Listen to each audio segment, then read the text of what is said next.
Hi, welcome to SSI News on Location. I'm Gina Abbey. And I'm Francesca Micoletta.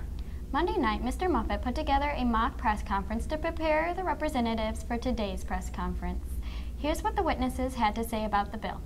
Why did you feel that you needed to bring this bill to the notice of the people? What was the motivation? Well, I just read the statistics, and there are so many kids that are just lost, missing, kidnapped every year that I thought someone has got to do something. Why not me? Children are one of our most precious natural resources, forms of renewable energy, and we don't want to lose them. It's a no-brainer. I mean, if you don't want your kids to die, you're going to support this. I spent 9 months making my son. I want to hold on to him as long as possible. He's mine. No one else can have him. Where is your son now? In a car, in the sun, with the doors locked and the windows rolled up. I was lost. I was at a giant food fair festival. One moment I was with my family, and then another moment my mom wasn't there. And so I got to try all this food and all these different kinds of drinks, and she wouldn't say no. So my mom wasn't there to tell me I couldn't do this, all this stuff, so I got in all kinds of trouble. It was a lot of fun, but it was also really dramatic. And what was your most dramatic moment that you've experienced? 10,000 children. I ran through a burning building, saving 10,000 children at once. Well, I can't say that it's the best way, but I can say it is the way that is in front of us right now, and we certainly ought to take advantage of the opportunity while it's before us. And technology is allowing us to do things that wouldn't have been possible even a few years ago. This morning, the representatives held press conferences to present their bills. We interviewed them about how they thought it went. I think we all knew our topics and what we were going to say. I think we still need work, but yes, I'm looking forward to it. I think I'm ready for it. No, I think it helped give us a little more confidence maybe than we were expecting.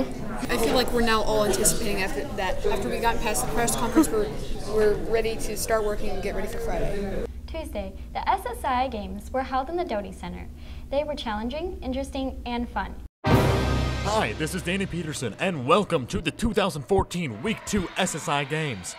The competition has been fierce, with gold medal aspirations pushing these athletes onward.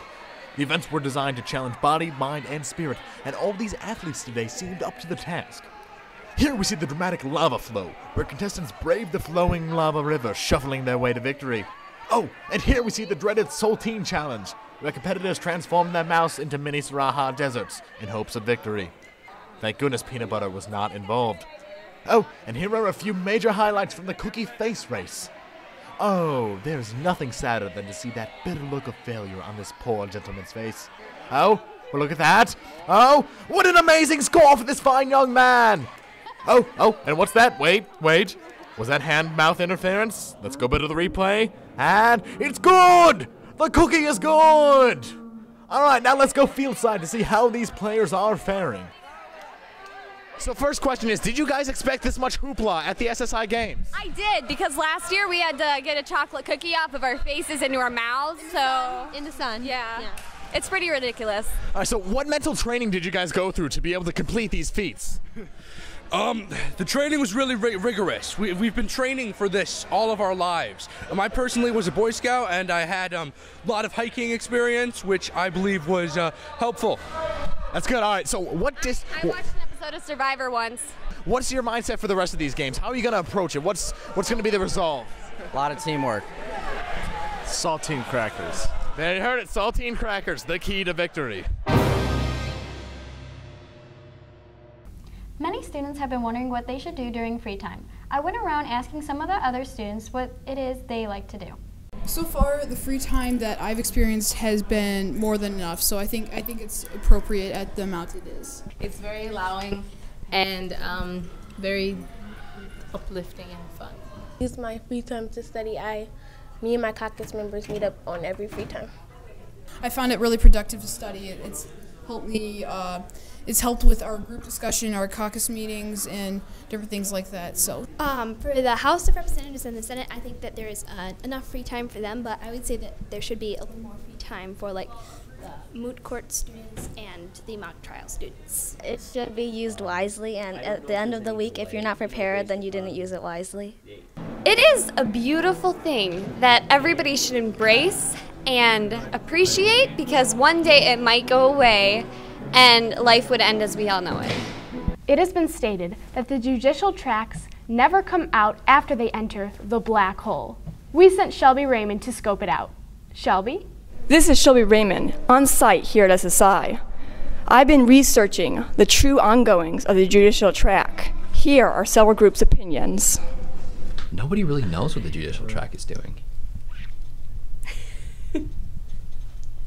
Potluck dinners. Yeah, cooking classes. Macrame. Lots and lots of macrame. Crocheting, knitting. Evenings at the mall. Yeah. Well, I'm not entirely sure, but every now and then when I'm walking down the hall, there seems to be some strange chanting and a black miasma coming out from underneath the doors. So, I don't know, I get scared. Judicial stuff. Wasting their time, probably. I think there's a Law and Order marathon going on in there. I hear they have the actual glove from the OJ case, and they're examining that. That's about it, really. I would say that mock trial is kind of like playing Clue, and you have some of the pieces already. You know some of the weapons that were there. Some of them you don't know how they were used or who used them. You do know some of the characters.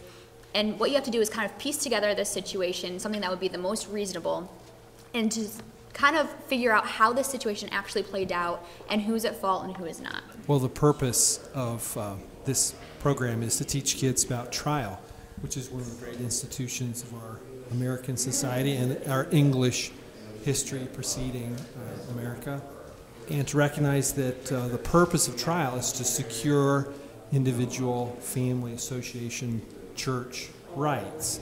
I managed to locate the judicial track headquarters. Behind this door is a truth to what they actually do. I'm going in.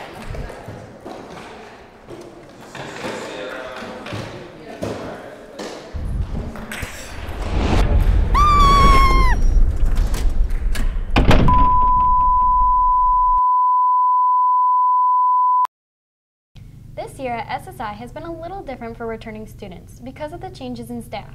We talked to some of the staff about their feelings on the new year at SSI.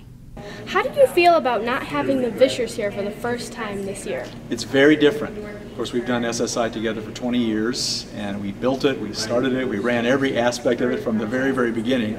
And so, last year was a long goodbye in a sense. We had all 3 weeks where we worked together, and this year, I know that I talked to him on the phone, and he said, "Boy, it's certainly going to be different this year when we're not there with you."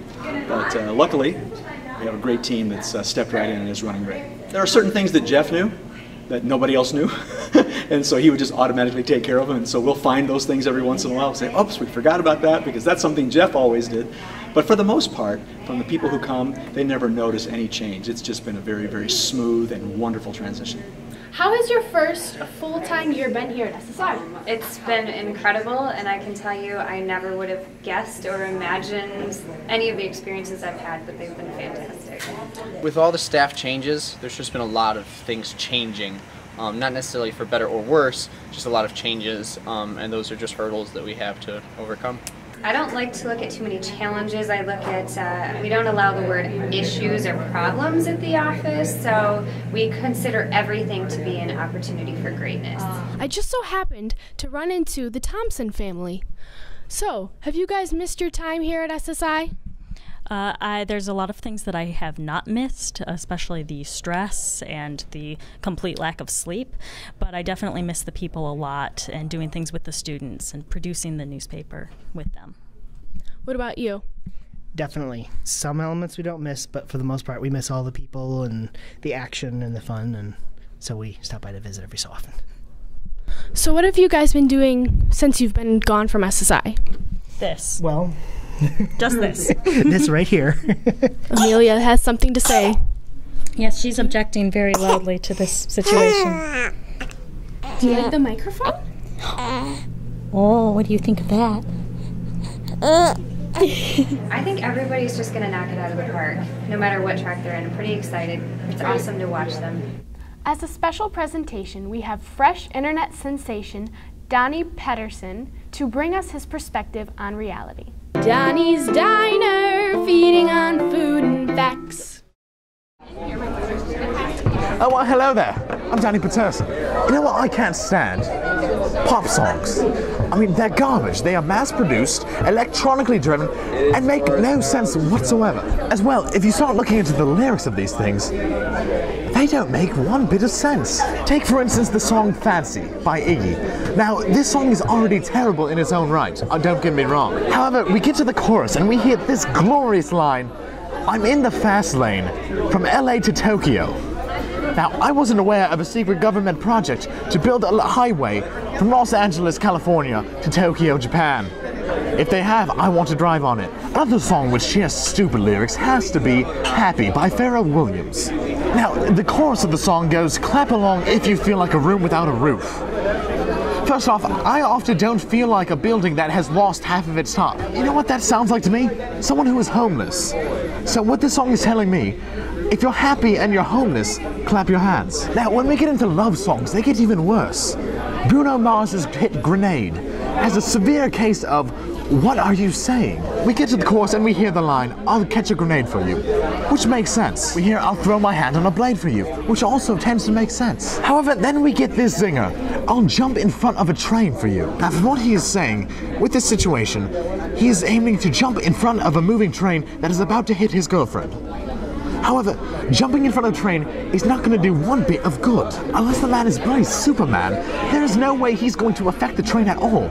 In fact, the only thing that will happen is his girlfriend is going to get splattered by his remains before she is also hit. Now, last but not least, we get the hit by Demi Lovato called Heart Attack. In this song, we get this girl singing about a boy, and she says that if she were to fall in love with him, she thinks she might have a heart attack. Now, I don't know if you've heard, but heart attacks are quite serious. Normally, people die from those. So what she's saying is, if I fall in love with this boy, I might die. Now, I don't care how well he looks. He is not worth dying over, because guess what? You can't love when you're dead. I'm Donny Peterson. This has been Donny's Diner. Donny's Diner, feeding on food and facts. Thank you, Donny, for that unique perspective. This has been SSI News on Location. I'm Gina Abbey. And I'm Francesca Micoletta, signing out.